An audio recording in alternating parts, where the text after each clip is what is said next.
Hi there. Today we have Jill Beck here with us on the Modern Mind interview series. We like to interview people who are real people doing their best to be their best every single day and practice mental fitness. So, Jill, welcome. We are thrilled to have you on today's interview. It's great to be here. I'm really excited to have this conversation. Amazing. Well, let's kick things off by having you go ahead and introduce yourself. First things first, I understand you are a coach, an advisor, an aunt, a partner. We want to hear a bit more about that. My family's important to me. So I'm married for 18 years, and obviously that Wow. relationship is paramount to my life. And we do a lot of stuff where we support each other. And I think that that's really important in a partnership, whether it's personal and professional, in this case, personal. And I also, since we don't have kids, I take my responsibilities as an aunt very seriously, and I try and Love that. be the fun aunt and the one that exposes the kids to different things that maybe their parents don't have the time to do. When I was in corporate for 30 years, I did a lot of coaching, advising, and then I left corporate just about 2 years ago. And now I essentially do that full time, some for some companies, but now as a burnout coach. Interesting. Okay. So, burnout coach, I have to ask. So, can you talk a little bit about your career journey and what led you here? Because that's a very specific niche. Yeah. So I had 30-year career, Wall Street first, and then tech. So two very male dominated industries, very high stress. In particular, time on Wall Street, 80 to 90-hour work weeks Oh, were, just the norm. And this was in the 90s, so obviously dating myself quite a bit. And a lot of that was, it was burning the candle at both ends. And we didn't know about sleep then that we know about it now and how important it is. But I didn't take care of myself at all, like physically. I was diagnosed with my first autoimmune disease um, in the mid to late 90s when no one talked about autoimmune diseases. And so then I moved to Seattle and I moved into tech. And then, probably within about 2 years of moving out here, I decided to start taking care of myself. And I focused on physical fitness and physical health first. And then it led to the mental health and the mental fitness. And if I would do it over again, I would say that the mental fitness drives more of the physical fitness than the other way around. And cool. that's what I talk about with my clients is I've made all the mistakes, but I feel like you can't get to that place of self-acceptance unless you learn to emotionally like appreciate yourself and love yourself. And then that will drive you investing in making other changes in your life physically and whatnot. Absolutely. And we'll spend some more time talking about that in just a minute. But I think a lot of times when we talk about burnout, it feels like this like big fuzzy category. It's actually really different for different people. So I'm curious, like, what was your flavor like? And yeah, what was it that really drove you to start to learn about kind of the mental fitness elements that led to the physical fitness transformation? Well, yeah. So it was over the course of that 30 years, and I've achieved burnout multiple times and in lots of different I love how you ways. say to achieve. Yeah. It is hard work. I mean, I was an overachiever in burnout. And I think that when you're in these industries and you're just on this constant like hamster wheel of life and everything just doesn't stop and you think that, oh, once I get through this milestone, things will become easier. Once I get through this, this will become easier. And I have never seen that happen. The biggest challenge that I give to my clients is, all right, let's eliminate something from your life. And then your challenge is not to fill it up with something else. Oh, And wow. you would be amazed at how hard it is to resist the temptation of filling up that blank space with another commitment. And so Totally. it's really been moving away from the I have to always be busy to be important and not making time on my calendar for breaks, like that kind of thing. The myth of multitasking, where I used to think that I was so productive. And then it's more of just really thinking about that your values matter, and you have to think about how you want your values to translate into how do you conduct yourself at work, but then really how do you want your values to reflect how you conduct yourself in life. And that's where it gets tricky. How do you think about values now? Like when your clients come to you? I mean, a lot of them are coming to me because they have this problem, they're burnt out, and they're trying, and a lot of times it's tied in with their physical health and their mental health and whatnot. And so there's the tactical aspect of it, but it's more of that, like, what are the things that matter to them? What do they want their retirement to look like? Do they want it I mean, is it about having so much money in the bank, or is it about the fact that they can move freely and do the things that they want to do and have a good mindset around it? Or and so it's really working backwards from that and helping understand, like, okay, if that's what defines success for you, okay, and there's no wrong answer to that, right? If that's what defines success for you, then we need to create something that's going to be essentially a work back plan on how you're going to get there. And that means that we need to rethink how you're looking at how you're approaching problem solving today. I want to hear a little bit more about your mental fitness journey. Yeah. And really, I want to hear more about kind of what brought you here. And the more specific you can get, the better. Yeah. So, as I said earlier, I did not have a mental fitness journey in my 20s. Or physical fitness journey. I mean, I went to the gym, but it was basically just like to run on the treadmill, and that was it. I didn't have a plan. But I did have a burnout episode in my 20s, and that was not fun. It was like something I'd never experienced before. And like I literally hit a point where I was getting feedback on something and I was like uncontrollably shaking. Oh And my I had gosh. never experienced anything like that before. I literally didn't know what was happening because, of course, the woman on Wall Street, you're not allowed to show any emotion, especially back then. And Yeah. so it was like, it was just, what is happening here? And Yeah. I didn't really, I mean, I basically, I took like 3 days off and then I was back at work. And then there was then there was Did you know what that 9/11, which was a And sorry, completely, did you know that that was like did you consider that like a strange episode for you, or was it kind of a blip and you moved on and it wasn't I something you blipped and revisited? moved on because that's what the Yeah. condition, like that's how you were conditioned, right? Like I wasn't in the Yep. hospital. Like I wasn't like, you didn't go to therapy then. If you did go to therapy, you sure as hell didn't tell anyone. Yeah, Right? Like for now I have no sure. problem being like, yeah, like therapy's great. I have benefited from therapy. Everyone should go to therapy. Um, Yeah.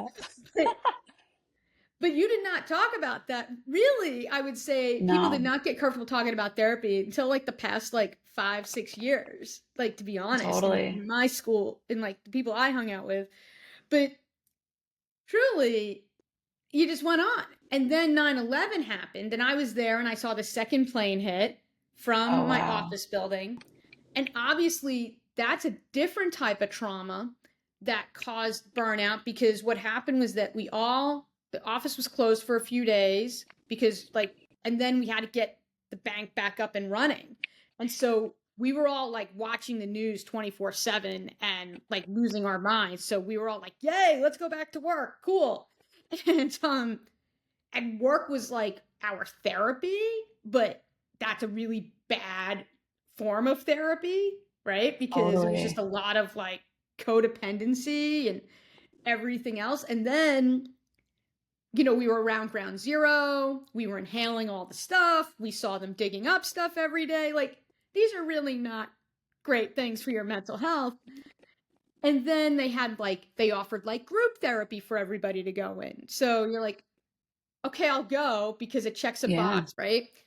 And Yeah. so that was like my second burnout episode, just because it was this traumatic incident that happened, just caused like all of these feelings to happen. And I never dealt with it in any meaningful way. Like I lost a good friend, who was, Oh my goodness. killed in the attacks. Like I moved out to Seattle and I worked in tech. And, the thing is that with tech, there's so much of this focus of like, if you're not hardcore, you're losing. And I think tech loses when they embrace that mindset. And it becomes this like keeping up with the Joneses thing in terms of like, oh, my startup raised this and I'm working this many hours and blah, blah, blah, blah, blah. I don't think that working 80 to 90 hours a week is good because your work quality sucks. It's not Yep. good. So you're not getting sleep. The client loses out. Like everyone loses. Yep. So I think that there needs to be a rethinking around how work is. Now, There's like so many interesting things you shared in there. I want to finish your journey, your mental fitness yeah, journey. sure. Obviously, I it's know I never kind of went a done. little bit. I want to hear how, so in your 20s, there was less of a journey. You're in your 30s, you're working in tech, And I you're started taking in care of myself Seattle. physically. So I started taking care of myself physically. Yeah. And, one of the things that I started running, and running was such a great life lesson. Like when I started running, it was to lose weight. And I don't like talking about losing weight now because I think that's like very bad language. But I'm just being candid about what my Yeah. motivations were Yeah. at that I was going point to in my ask life. what was the trigger for that? Right. Like, I mean, Yeah. I had at the time, I had rheumatoid arthritis. It was taking me 45 minutes to get out of bed because I was so stiff, even being on heavy Oh my duty goodness. medication. And there needed to be a better way. Like, what, it wasn't like doing the same thing over and over again. I clearly wasn't getting better. Right. Yeah. And so the thing is that I started running, and running really taught me about gears in terms of my physical limitations. And eventually I was able to apply that like to other aspects of my life, like mentally and emotionally. But the other thing that I think is really important is that you have to love the grind. When you are running and you're running races, most of the work you're doing is training. It's not running the race. And the thing is that you can't overtrain. And it's the same thing with work, right? You can, but you'll get burnt out at work. In my case, you'll get injured. Yeah. So there's a lot of metaphors there, but you have to love the ups and downs of training. Like you're building this company and you have to appreciate the ebbs and flows. And, obviously being an entrepreneur, there's a lot of challenges mentally, in terms of mental health, right? Yeah, And it's very totally. hard to stay even keeled, right? But if you don't love the struggle and you don't appreciate the day-to-day grind, you're just going to be searching for the next fix. Like it's going to be like, okay, great, we got the funding. And then it's like, if that's the only thing you appreciate, Yeah. or we signed this big client, like, yes, those are milestones to celebrate. But if that's the only thing you appreciate as part of this journey, you're going to be really, really bummed out most of the time. And I think Totally. that that's what running taught me about when I was in product management and program management is that you can't just be about the finish line when you release the product. Like, yes, you should Yep. celebrate it, but you got to do all the work to make sure that you're in a position to deliver. And Yeah. so a lot of my journey in my 30s was understanding how running could fit into my life physically. In my 40s, I would say that's where I kind of translated it more into like mentally and emotionally, and also setting boundaries. That was the other thing. When I turned 40, that was around the time where I'm like, okay, it is time to set some serious boundaries around I can't be all things to all people. And I had one big life event that happened, which I'm happy to talk about, that really put that into focus. Yeah. And I'm curious, I mean, only share if you're comfortable, but Yeah. it'd be helpful to know what that is. Because I was going to Yeah. ask, setting boundaries is one of the hardest things you can do as a high performing professional, human, and partner, Yeah. coach, advisor. So my husband, he's fine now. So first of all, before I tell the Yeah, story, I want everyone to know he's fine. He I'm had glad to hear that. a seizure out of nowhere at the age of 47, so about 9.5 years ago. Yeah, 9.5 years ago. And he Oh had my to have emergency gosh. brain surgery. It was major emergency brain surgery. And he had to relearn everything: walking, talking, thinking, like everything. And he was in very good health before this, which fortunately helped a lot. And I had to be so focused on his rehabilitation that when people were like, how can I help? I'm like, okay, you need to help me so I can help him. And so the thing is that, and if people didn't get that, bye, you're out. Yeah, Right. And it was just like, totally. and if that meant like in the first like 2 to 3 weeks, someone coming over and hanging out with him so I can go to yoga, that counted. Like it all counted. Yeah. Right. And because I knew I needed the yoga to kind of keep my head in the game. Like I knew, and I didn't know much, but I knew enough that if I took this little bit for myself, I could do this. Something and I've never had that kind of experience before, right? And I was learning all the things about neurology and neuroscience that I never thought I was going to need to know, right? But Yeah. the one thing that I'll say though is that being a PM, you have to be able to triangulate disparate sources of data, and you have to synthesize them in a way that can help drive the team forward. And unfortunately, that is what our healthcare system is like. Yeah.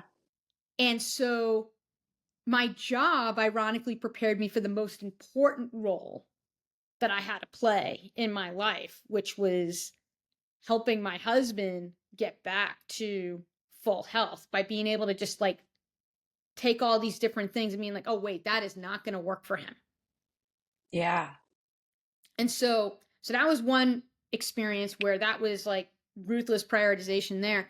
And then I traveled a lot for work after that, for about 4.5 years. And then COVID happened. And I had superstar status on both Alaska and Delta, two different Oh wow. airline programs, right? But you're eating out all the time. I'm generally flying to the East Coast, or I'm doing a day trip to the Bay Area from Seattle. You you're trying to fit all these things in, and at this point, like I'm taking my fitness very seriously, and so I didn't drink on business trips because I knew at that point that messed up your sleep. Plus, like being the only woman in like a male-dominated industry, I just didn't feel comfortable. Then, you know what impacts your sleep. You're jet lagged anyway. But I also had a goal that, like, I would work out, say, 2/3 to 3/4 of the day I was on the road. I had to go to the gym in the morning and do something.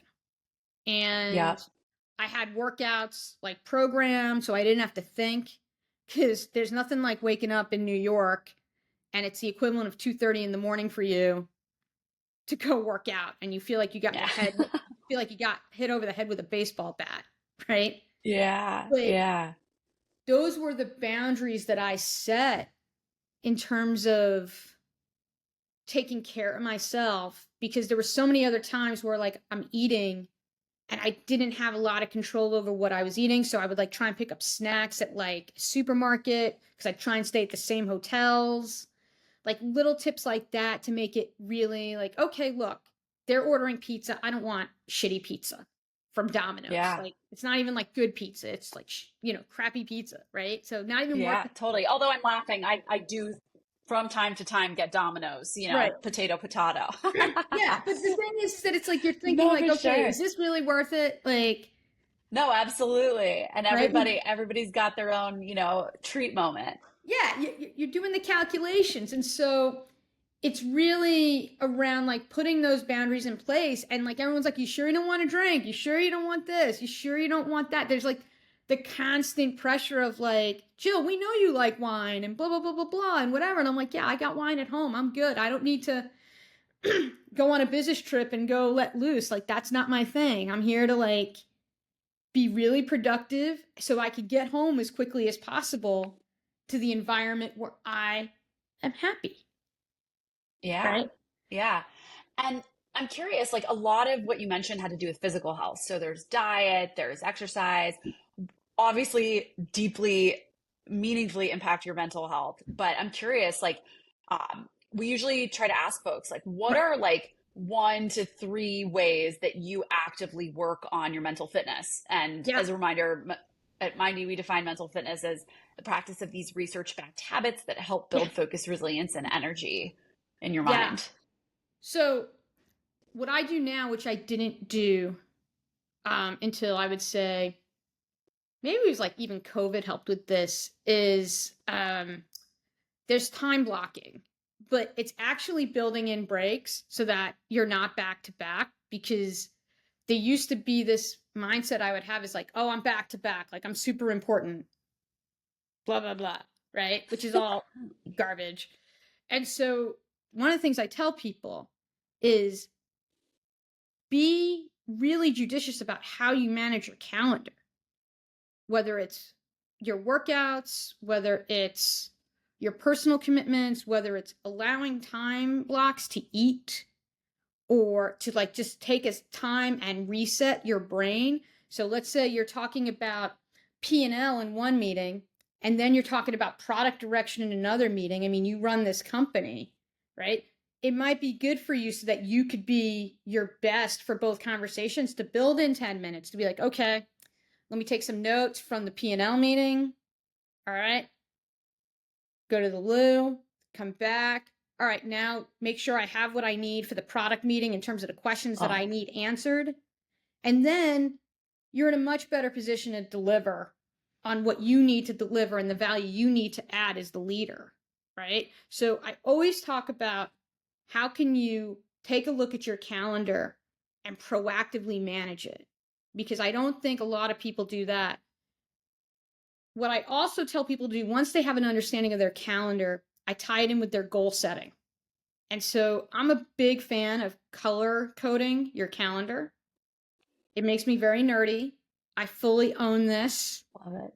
But you want to sit there, and when I get to like a further point with my clients, and I did this with my direct reports, is that how much of your calendar is aligned to your goals? Yep. Do an audit. And what's the break between what's on your calendar versus your goals? Now, obviously, there's going to be stuff on there that are not tied to your goals, and that's for everybody, even you, the boss of the company. Like,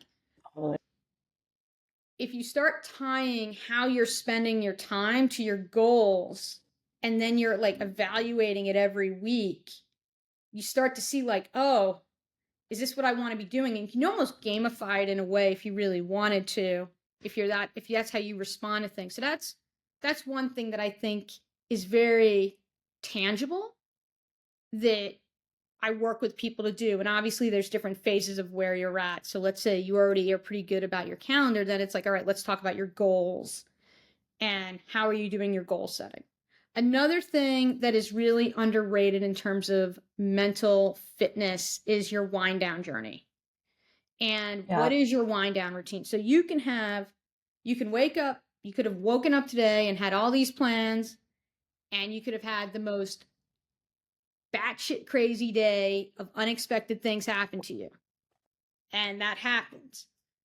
But like the hour before you brush your teeth and go, wash your face, the hour before that, that is the one time where you could sit there and reset so that you're in a better position tomorrow to go Yep. take on the day.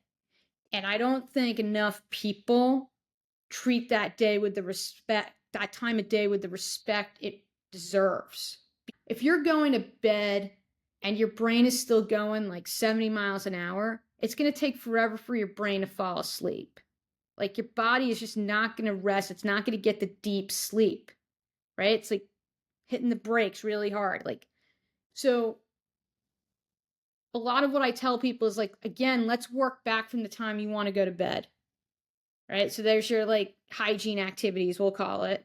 But then there's the what are you doing to bring everything down a few pips so that this way, by the time you are brushing your teeth and washing your face, you're like at like 20%, right? Yeah. And that's something else I spend a lot of time with people on, because if you don't get the sleep, that's when you wake up, you're tired, you start to Yep. make eating decisions that you're not happy with, you start to make decisions at work that you may be frustrated with later on down the road. Like your workouts aren't as good. Like there's all these cascading effects. So taking the half hour to an hour at that time before you go to bed, that's where you can set yourself up the next day, regardless of the day that you had that day. Does that make sense? Totally. I agree. I love what you said about it's like hitting most people, the way they try to go to bed is like hitting the brake really hard. Like they're having this crazy day and then all of a sudden they're like, okay, it's time for sleep. And they wonder why they're struggling to fall asleep or stay asleep because they've got this kind of overactive mind. So both of those are great. I also love the color coding, by the way, on the calendar. That's awesome. Yeah, I mean, look, how I think of things that go along when I'm trying to build here is that it's focused on empathy for the struggle, because I've had my own share of struggles and I share them. I mean, gosh, we could talk for hours about all the things that I wish I had do-overs on, right? So I get it. Yeah. But it's got to be practical. Like your constraints are different than my constraints versus like say your co-founder's constraints. Like everyone has different constraints. And that comes back full circle to that comment of you work on your mental fitness, then you work on your physical fitness, or you start with the Yeah, mind, then you work on the body. absolutely. You work on the Big. sleep. It's really like, even though I started in the opposite direction, the completely opposite direction, sleep, diet, fitness. But I did fitness, diet, sleep. But I would tell you Yeah. that you're going to get more results that are sustainable and quicker, especially now that we know about how hormones impact so much, right? Yeah. If you focus on the sleep and your stress levels, which is going to drive you eating foods that'll keep your blood sugar at a stable level, which will then give you the energy to go and exercise. Yeah. That's huge. That's really huge. So where would you put then things like calendar blocking and making sure that folks are doing these different mental exercises in that slew of things? I know where I would put it, and most people probably here know where I'd put it, but I'm curious where that falls. Well, I mean, I think the thing is that there needs to be an awareness of the values, which we talked about, earlier. But I think there needs to be an understanding of what drains you and what fills you up. Yeah. I think that there's that. And so for me, I tell people that if you're worried about all the stuff you have to do this week, that falls into the impacting your sleep bucket. And so Yeah. for me, Sunday night, I'm sitting there and I'm looking at everything. What are my goals for the week? Everything else. And then the wind down routine is obviously related to your sleep, because that's the Yeah. table setter for your sleep. That your main course is when you go to bed, but you're setting the table with the wind down routine. So both of those things I would say are related to sleep. I mean, a lot of the practical stuff, what you have to do is you have to make it so you don't think. Have Yeah. the close out the night before. If you have a Peloton, have the class ready in your stack. All those things, like Yeah. take the thinking out of it so that you can just execute. Because the thing is that when you are habit changing, a lot of times it's extrinsic motivation. At some point, when you're making habit change, it has to cross that chasm to intrinsic, and that you have to Yeah. want to do this for yourself, not just to drop weight or to get a promotion or whatever. Again, going back to loving the grind and appreciating the grind, you have to want to get out of bed because it matters to you. So for me, getting up early to do strength training is around my rheumatoid arthritis and my 2 other autoimmune diseases. So you Yeah. have to figure out how you're going to move from being extrinsically motivated in like these life habit journeys to being intrinsically Yep. motivated. And that's where the mental part of it comes in. Super, super helpful. Um, there's so much there, but we are running out of time. So I want to make sure we can ask you our three really rapid fire questions. Um, really quick ones. Um, First one is what is your favorite book, podcast, or resource on this topic? The best book I've read in terms of boundaries and understanding people was Quiet by Susan Cain. I'm Okay. married to an introvert, and I'm embarrassed that I didn't know about this book until during COVID. And I think if you are an introvert or you are in a life with introverts, which most of us are, it's a really, really fantastic book, and it was a game changer for me. It's a book that I wish that would have been out there when I started my career, because I realized how many things I got wrong about introverts and how my coaching was so misguided in terms of helping them. Super, super interesting. And I've heard amazing things about the book. It's actually on my stack. So I'm excited to check that one out. Next one is best piece of life advice you've received recently or that you've been thinking about. I'm going to give you two things, not one. So, the one piece of advice that I would give myself is that most of the things that you stress out over are not going to matter in the long term. Like, when they say don't stress the small stuff, it sounds so cliche, but it is so freaking true. So freaking true. But I think the other thing that's more foundational than that is that you always have a choice. And what happened was that I was very early in my career, and I was feeling down about something, and I was like being all like victimy and like blah blah blah. And like, oh, and it's like, and I said to my boss, like, I don't have a choice. And she's like, she just looked at me. And this is someone who I'm still friendly with and I respect a great deal. And she's like, you always have a choice. And she didn't say anything else. And I got it. I was fortunate enough that I actually got the message. And unless you're dying of like a terminal illness, right? Where you don't have a lot of choices at that point. In most cases, you have a choice in terms of what you have to sacrifice in order to achieve a result that you want to achieve. Now, some people have it more difficult than others. I don't want to be like an insensitive asshole about it. But for most of us, you have a choice and you're not a victim. And so the thing is that I always try and think about that in terms of even like with Go Long. There's a lot of ups and downs with this, and and I constantly am like, I'm choosing to do this, and what I'm giving up a steady paycheck, but I'm also giving up the politics. Now, at some point, would I want a bigger paycheck because maybe I want to retire sooner? Yeah, okay, but that's a trade-off that I will consciously make a decision on and own that Yep. trade-off. And I don't think enough people take ownership of the trade-offs that they're making, if that makes sense. Absolutely. That one resonates a lot. You always have a choice. I think about that a lot.